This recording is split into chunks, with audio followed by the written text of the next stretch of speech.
Reputation matters. If Manasseh had just stopped and listened to his grandfather says reputation's important. You know what his reputation is? There it is right there. Manasseh did evil in the sight of the Lord over and over and over. And all through history now, Manasseh is known as the longest reigning king, 55 years, and the worst of the bunch. The worst of the bunch. Reputation matters. Solomon said it this way, his grandfather: a good name is more desirable than great wealth. Listen, better to be poor and have a good reputation than to have a bad reputation and be the king. Now, there's different things that will motivate people: power, sex, money. What are you willing to give up for your reputation? I don't know, these last couple of years, I don't know if you felt like you've been lied to at all. Okay, I don't know if you felt like I don't know what your views are on these things, okay? What I do know is this, is that Dr. Fauci had an amazing reputation before a couple of years ago.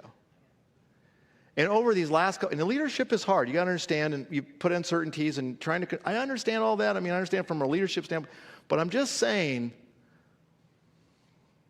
you all been lied to at some point.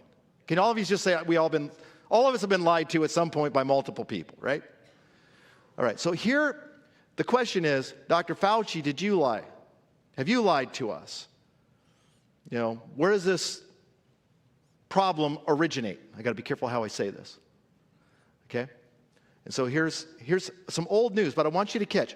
Amazing reputation. What are you willing to lose for an amazing reputation? Watch this. The National Institute of Health has corrected what it calls the untruthful assertions by NIH Director Collins and NIAID Director Fauci that the NIH did not fund gain-of-function research in Wuhan.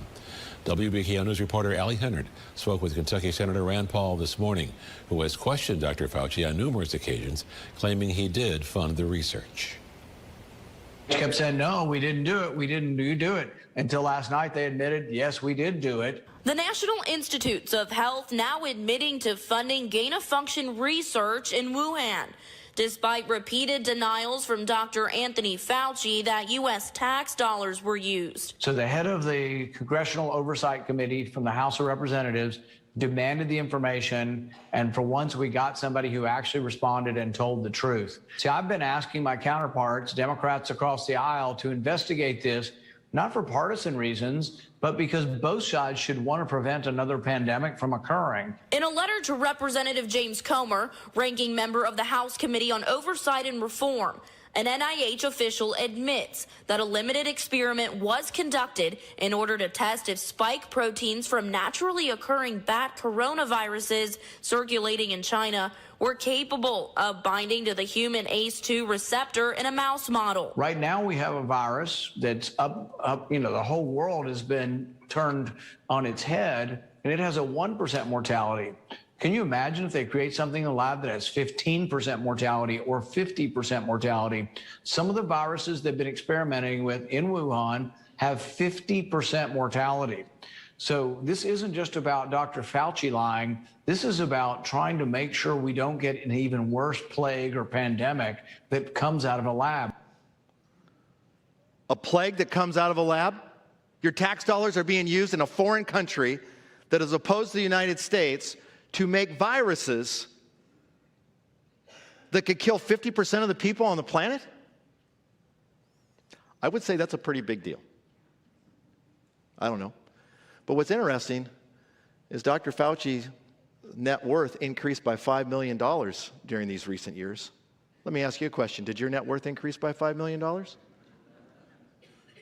I'm just asking the question. Did he trade his reputation for money? I don't know, but I know there's a lot of mom and pop businesses that were put out. Do you remember how you couldn't go into small businesses, but there were certain mega businesses that you could go to and shop? Wasn't that fascinating how all that worked? Wasn't it fascinating how someone like you or I might have a rental? You know, you bought your first house and it was a little teeny house, and then you rented that out and tried to buy another house because you were trying to build net worth, and then somebody decided that you don't that the people that are renting from you don't have to keep the contract and pay you because they've decided. But his net worth went up and you filed bankruptcy. I mean, I could go on. You get my point. Reputation matters. Choose to be the best.